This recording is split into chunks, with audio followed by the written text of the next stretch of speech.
গ্রেফতার হয়ে গেলে আমরা দোয়া করতাম যেন সে আসলে গ্রেফতার তাকে দেখানো হয়, এবং এইটা করলে আমরা খুশি হয়ে যেতাম যে না, বেচারা গুম হয়নি, একটা মিথ্যা মামলায় ঢুকছে, হয়তো ডিবি অফিসে নিবে, বাট বাঁচায় রাখবে, মেরে ফেলবে না।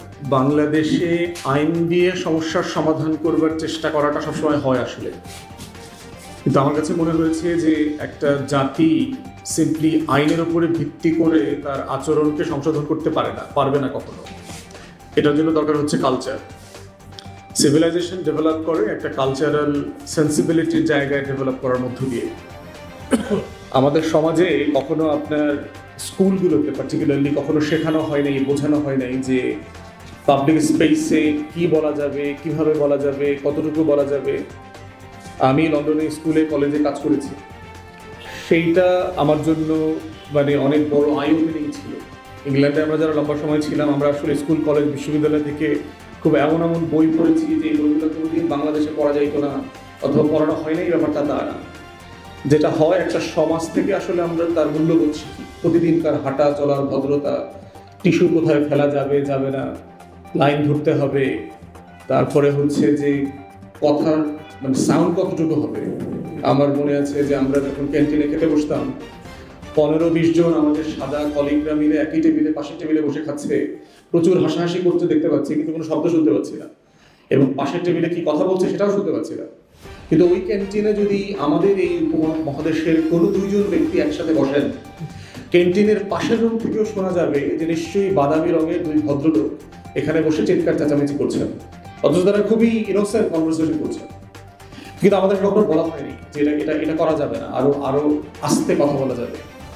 এখন প্রশ্ন হচ্ছে, গত 4-5 বছর ধরে তো আমরা আসলে যতটুকু আস্তে কথা বলা শিখেছিলাম, এটার থেকে অনেক বেশি জোরে চিৎকার করা শিখেছি।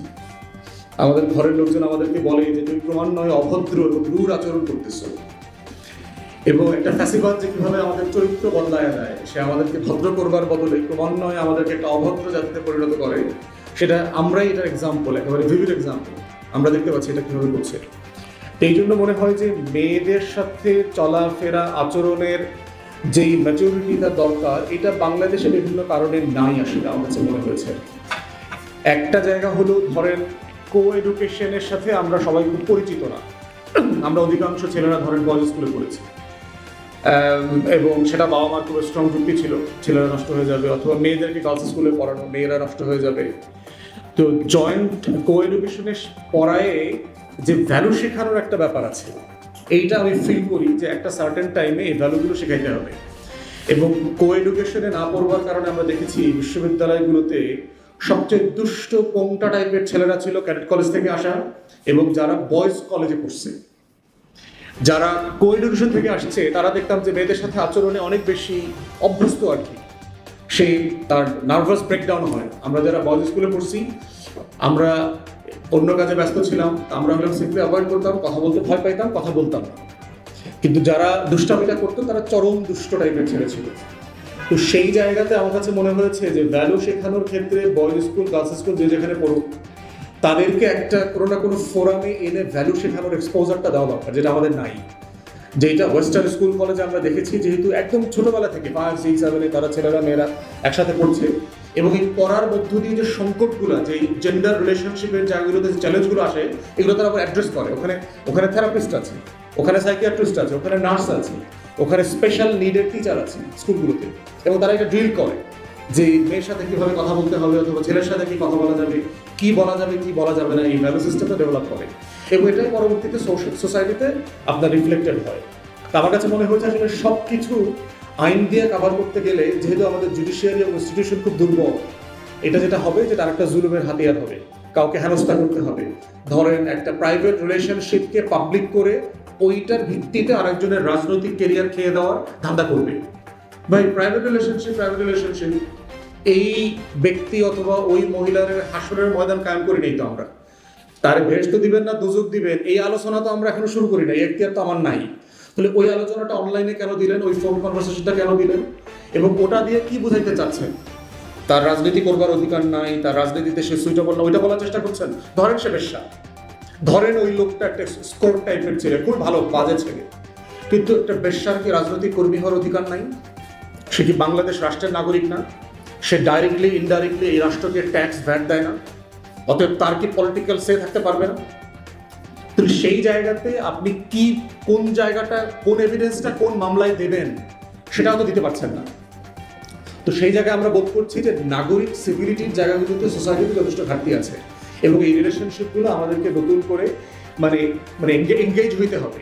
এঙ্গেজমেন্ট ছাড়া আমি বোধ করছি যে সিম্পলি আইন দিয়ে আপনি এই সমস্যার সমাধান করতে পারবেন না, বরং যেটা হবে প্রত্যেকটা আইনকে খুব অ্যাবিউসিভলি ইউজ করে যাকে যেখানে সিলেক্টিভলি আপনার হেনস্থা করা যায় সেটা করবে। এবং আইনের সিলেক্টিভ হেনস্থা কিভাবে হয় এটা গত 16 বছরে আমরা দেখেছি, গত 4-5 বছরে আমরা দেখেছি। এখানে ফার্স্ট হ্যান্ড ভিকটিম আছেন। এখানে এই যে সাকিব ভাই একটা মজার কথা বলছেন না, যে গ্রেফতার হয়ে গেলে আমরা দোয়া করতাম যেন সে আসলে গ্রেফতার তাকে দেখানো হয়, এবং এইটা করলে আমরা খুশি হয়ে যাইতাম যে না বেচারা গুম হয়নি। একটা মিথ্যা মামলায় ঢুকছে, হয়তো ডিবি অফিসে নিবে, বাট বাঁচায় রাখবে, তারা মেরে ফেলবে। মানে রাষ্ট্র আমাকে কোথায় নিয়ে গেছে, এবং এগুলোকে সব আইনের ভিত্তিতে করে নেই। একটা লোককে যে হাত পায়ের নখ তুলে দিচ্ছে সেটা আইনের ভিত্তিতে এই দেশে করেছে। রিমান্ডে কিসের ভিত্তিতে নিয়েছে? হাসিনা তো বেআইনি করে নেয়নি, আইনের ভিত্তিতে নিয়েছে। আইনের ভিত্তিতে নিয়েই তার হাত পায়ের নখ, দাঁত, তারপরে কাপড় চোপড় খুলে ইলেকট্রিক শক দেওয়া সব করেছে, আইনের ভিত্তিতে করেছে। তো এই জন্য আমি যখন সাইবার বুলিং এর ব্যাপারগুলো দেখছি আমার কাছে মনে হচ্ছে, এবং এটা কিন্তু একটা গ্লোবাল ফেনোমেনা। ব্যাপারটা এরকম না যে বাংলাদেশে রাষ্ট্র দুর্বল, সরকার দুর্বল, আইনি কাঠামো দুর্বল, বাংলাদেশে হচ্ছে, বাস্তবতাটা তা না, এটা গ্লোবাল ফেনোমেনা। আমি বহু ফিমেল এমপিকে চিনি ব্রিটিশ পার্লামেন্টে যে পলিটিক্স ছেড়ে দিয়েছে, শুধুমাত্র বুলিং হ্যান্ডেল করতে পারেনি। ফ্যামিলি ব্রেকডাউন হয়ে যাচ্ছে, ছেলেমেয়েরা মেনে নিতে পারছে না এই সিচুয়েশনগুলোকে, রিলেশনশিপগুলোকে হ্যান্ডেল করতে পারছে না, পলিটিক্স ছেড়ে দিয়েছে। ওয়েস্টে এই ধরনের প্রচুর ঘটনা আছে। অর্থাৎ এই গ্লোবাল ফেনোমেনাটাকে আমার একটা মূল্যবোধ, একটা ভ্যালু সিস্টেম ইম্পোজ করতে হবে আমার স্কুল, কলেজ, বিশ্ববিদ্যালয়, সোসাইটিতে। এটার মধ্য দিয়েই হচ্ছে এটা ম্যানেজ করতে হবে। দ্বিতীয়ত হচ্ছে জুডিশিয়ারি বিষয়টা হচ্ছে একটা গুরুত্বপূর্ণ জায়গা।